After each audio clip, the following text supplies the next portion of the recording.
రాష్ట్రంలో దళితులపై జరిగిన దాడులను నిరసిస్తూ కోనసీమ జిల్లా మండపేటలో దళిత సంఘాల నాయకులు రౌండ్ టేబుల్ సమావేశం నిర్వహించారు. అహంకారంతో దళితులను చిత్రవద చేసి ఘోరంగా అవమానించిన తోట త్రిమూర్తులకు ఓటుతోనే అతని రాజకీయ జీవితానికి శిరోముండనం చేయాలని పౌర హక్కుల సంఘం నాయకులు అన్నారు. డాక్టర్ సుధాకర్కు జరిగిన అన్యాయంపై ఆవేదన వ్యక్తం చేశారు. ఎమ్మెల్సీ అనంతబాబు దళితులను చంపి డోర్ డెలివరీ చేశారని దుయ్యబట్టారు. దళితులకు మేనమామగా ఉంటానని చెప్పిన జగన్ దళితులను చంపి అవమానించిన వారికే సీట్లు కట్టబెట్టి దళిత ద్రోహిగా మారారని మండిపడ్డారు.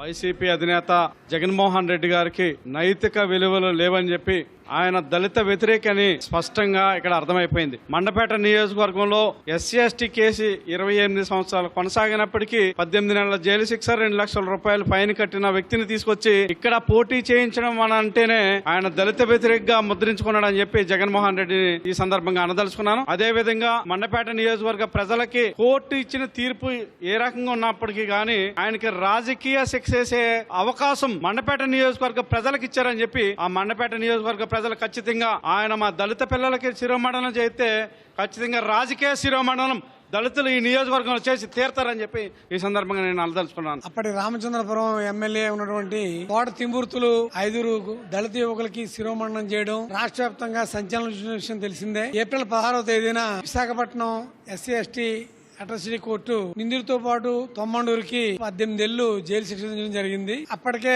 అధికార పార్టీ అయినటువంటి వైఎస్ఆర్ పార్టీలో ఎమ్మెల్సీ ఉన్న తోట త్రిమూర్తులకి ఈ రోజు మండపేట టికెట్ కేటాయించడం జరిగింది. దీన్ని మేము కేటాయిస్తా ఉన్నాం. ఇప్పటికే జగన్ ప్రభుత్వం రాష్ట్ర వ్యాప్తంగా దళితుల మీద అనేక దాడులు జరుగుతున్న సందర్భంలో పట్టించుకోకుండా దళితులకు వ్యతిరేకంగా అనేక కార్యక్రమాలు చేసింది. ఈ జిల్లాలో ఉన్నటువంటి దళితులు సుబ్రహ్మణ్యం ని అనంతబాబు డోర్ డెలివరీ చేసిన విషయంలో కూడా ఇక్కడ ప్రజలకంతా అసంతృప్తి ఉన్నది. అలాగే అనేక సంఘటనలు చూసినట్టయితే జగన్ ప్రభుత్వ హయాంలో దళితుల మీద దాడులు లెక్కకు మించి విపరీతంగా పెరిగిపోయి దేశంలోనే దళితుల మీద దాడుల్లో రాష్ట్రం ముందంజలో ఉంది. ఈ రోజు మనకు రాజ్యాంగం ప్రకారం రావాల్సిన ప్రతి హక్కును వాళ్ళు తీసివేసి మనకిచ్చి ప్రతి పథకాన్ని కూడా ప్రతి కులానికి ఇస్తున్నారు తప్ప మనకి రాజ్యాంగ ప్రకారంగా రావాల్సి మనకేవి ఇవ్వట్లేదు. ఇది గమనించాలి. అదేవిధంగా ఈ రాష్ట్రంలో దళిత దమనకాండ ఎంతో తీవ్రతరం జరుగుతుంది. డోర్ డెలివరీ చేస్తున్నారు చంపేసి. అలాగే ఏ విధంగా కూడా ఎవరికి ఎమ్మెల్యేలు కూడా రక్షణ లేకుండా పరిస్థితి ఈ రాష్ట్రంలో జగన్ ప్రభుత్వం చేస్తుంది. కాబట్టి దళితులారా ఒకసారి ఆలోచించండి. ఈరోజు ఈ మండపేట నియోజకవర్గం సంబంధించిన తోట త్రిమూర్తులు గారిని మరి శిరోమండనం కేసులో దోషగా నిలబెట్టినా కానీ ఆయన్ని కూడా ఇక్కడ ఎమ్మెల్యేగా నిలబెట్టి దళితుల మనోభావాలు దెబ్బతీస్తూ చేస్తున్న జగన్ విషయంలో మరి రాష్ట్ర వ్యాప్తంగా ఆలోచించండి. అలాగే మండపేట నియోజకవర్గంలో కూడా దళితులందరూ ఐక్యతగా ఉండి మరి ఈ నియోజకవర్గం నుంచి ఈ వైసీపీ ఎవరైతే దోషి అయితే ఉన్నాడో తోట త్రిమూర్తులు ఓడించాలని, అదేవిధంగా ఈ జగన్ ప్రభుత్వానికి రాష్ట్ర వ్యాప్తంగా దళితులందరూ తగిన బుద్ధి చెప్పాలని ఈ సందర్భంగా కోరుచున్నాను.